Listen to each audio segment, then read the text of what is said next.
EROTECH Solutions. This is a simple application using Arduino. So here this is the Arduino unit and this is 16 cross 2 LCD, and I have two push buttons which are connected to the controller. And coming to the connections, LCD which is given to the digital IOs, RS enable pins connected across 11 and 12, and the data lines are connected 2, 3, 4, 5 pins.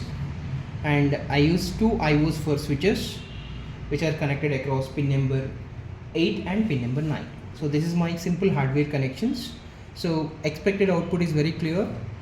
Whenever I am operating specific push button, I just want to change the message on screen. So for the first button, I given the message embedded system and data science. And for second push button, I am changing the message on screen, EROTECH Solutions build your career. So these kind of different messages you can display as a notice board, or we want to replace this LCD screen with any LED or dot matrix board.